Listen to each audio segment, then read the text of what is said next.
हाय दोस्तों, मैं हूँ मिस्टर बादशाह और आप क्लास ले रहे हैं डिपार्टमेंट की भूगोल का।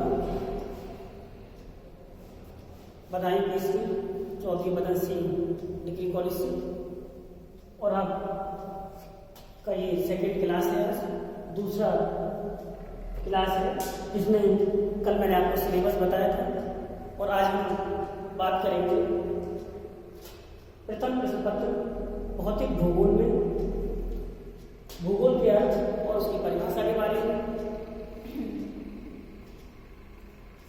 यूनानी भाषा के दो शब्द जियो प्लस ग्राफो, कई जगह पर ग्राफो की जगह पर ग्राफिया शब्द का यूज भी किया जाता है, कई जगह पर ग्राफोस शब्द का भी यूज किया जाता है।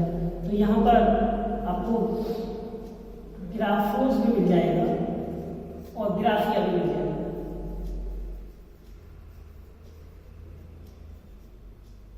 तो यहाँ पर जियो का अर्थ होता है पृथ्वी, और ग्राफो या ग्राफोस या ग्राफिया का मतलब होता है टू डिस्क्राइब, वर्णन करना या अध्ययन करना। तो इस प्रकार से यूनानी शब्द जियोग्राफिया या जियोग्राफोस का शाब्दिक अर्थ है पृथ्वी का वर्णन करना या पृथ्वी का अध्ययन करना। तो इस प्रकार से जियोग्राफी को हम भूगोल कहते हैं और भूगोल का शाब्दिक अर्थ पृथ्वी का वर्णन करना है। इसी तरह से हिंदी भाषा में भूगोल का शाब्दिक अर्थ होता है भू प्लस गोल। भू से अभिप्राय है भूमि या पृथ्वी और गोल से अभिप्राय है गोल है, यानी पृथ्वी गोल है यह मानकर विज्ञान के रूप में हम पृथ्वी का अध्ययन करते हैं, इसीलिए इसे भूगोल कहा जाता है। या अर्थात हम ऐसे कह सकते हैं कि जिसके अंतर्गत या जिस विज्ञान के अंतर्गत पृथ्वी को गोल मानकर अध्ययन किया जाता है वह सब्जेक्ट या वह विषय भूगोल है। भूगोल के अर्थ के साथ ही अब हम बात करते हैं भौतिक भूगोल की कि व्हाट इज फिजिकल ज्योग्राफी या what is definition of physical geography. तो भौतिक भूगोल दो शब्दों से मिलकर बना है, भौतिक प्लस भूगोल। तो भौतिक से अभिप्राय है कि वे पदार्थ जो भौतिक हैं, फिजिकली हैं, भौतिक तत्वों का जिस विज्ञान के अंतर्गत पृथ्वी के परिप्रेक्ष्य में मानव को केंद्र बिंदु मानकर अध्ययन किया जाता है वह सब्जेक्ट भौतिक भूगोल है। क्योंकि मानव स्वार्थी है, मानव इकोनॉमिक है, आर्थिक है, इस दृष्टि से जो भी अध्ययन किया जाता है वो तभी किया जाता है जब मानव के लिए लाभदायक कल्याणकारी होता है। अतः भौतिक भूगोल को भी हम मानवीय परिप्रेक्ष्य में ही अध्ययन करते हैं। स्ट्रे हालर विद्वान के अकॉर्डिंग भौतिक भूगोल कई भूमियों का अध्ययन है। कई भूमियों से यहाँ तात्पर्य कई पृथ्वी से नहीं है, बल्कि पृथ्वी के धरातल पर जो परिदृश्य हैं कई प्रकार के, जैसे पर्वतीय, पहाड़ी क्षेत्र, मैदानी क्षेत्र या सागर तटीय क्षेत्र या महाद्वीप, महासागर और महासागर के अंदर भी तमाम प्रकार की स्थलाकृतियां, यह तमाम प्रकार की धरातलीय बनावट के लिए यहाँ कई भूमि शब्द का यूज किया गया है। तो भौतिक भूगोल में कई भूमियों का अध्ययन एवं समन्वय है, कई चीजें शामिल हैं। क्योंकि सामान्य रूप से मानवीय वातावरण पर ये तत्व प्रकाश डालते हैं। ये तत्व चाहे वो पर्वतीय क्षेत्र हो या मैदानी क्षेत्र हो या पठारी क्षेत्र हो या फिर सागर तटीय क्षेत्र हो, यह सभी तत्व मानवीय वातावरण पर प्रभाव डालते हैं। इसमें जलवायु वाले तत्व भी हो सकते हैं, चाहे फिर वो भूमध्य सागरीय क्षेत्र हो या भूमध्य रेखीय क्षेत्र हो या फिर ध्रुवीय क्षेत्र हो।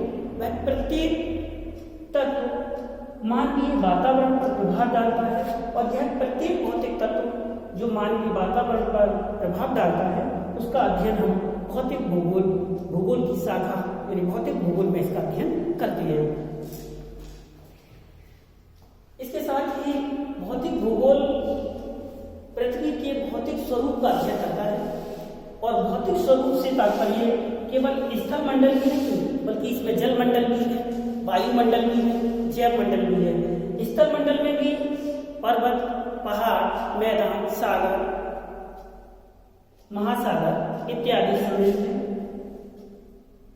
इसके बाद अगर हम वायुमंडल की बात करें तो पृथ्वी की चारों ओर विभिन्न प्रकार की गैसों का एक आवरण है जिसमें जलवाष्प और धूल कण भी शामिल है, जिसे हम वायुमंडल कहते हैं। और वायुमंडल में भी तमाम प्रकार के तत्व हैं, आर्द्रता, वर्षा,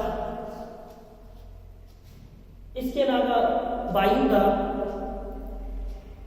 वातावरण, चक्रवात, ये तमाम चीजों के जो फेनोमेना हैं फिजिकली, इन सब का अध्ययन भौतिक भूगोल में किया जाता है। धरातल पर पाई जाने वाली भौतिक परिघटनाओं का विवरण, भौतिक परिघटनाओं से तात्पर्य धरातल पर जो परिवर्तन होते हैं उन परिवर्तनों को हम भौतिक परिघटना मानते हैं। और इन भौतिक परिघटनाओं में भूकंप का आना, ज्वालामुखी का विस्फोट होना, किसी भूभाग का या किसी द्वीप समूह का समुद्र में डूब जाना या फिर किसी द्वीप समूह का समुद्र तल से ऊपर उठ जाना, इन तमाम परिघटनाओं पर, इन तमाम भौतिक परिघटनाओं पर हम विचार करते हैं, उसका विवरण तैयार करते हैं कि अगर ऐसी कोई घटना घटित हुई, कहीं ज्वालामुखी विस्फोट हुआ या भूकंप आया तो किन कारणों से आया, आगामी टाइम में भी क्या ऐसी कोई संभावना है और उसका मानव जीवन पर क्या प्रभाव पड़ा। इन तमाम चीजों का विवरण और व्याख्या भी हम भौतिक भूगोल के अंतर्गत करते हैं। बात करेंगे भौतिक भूगोल का विषय क्षेत्र। क्योंकि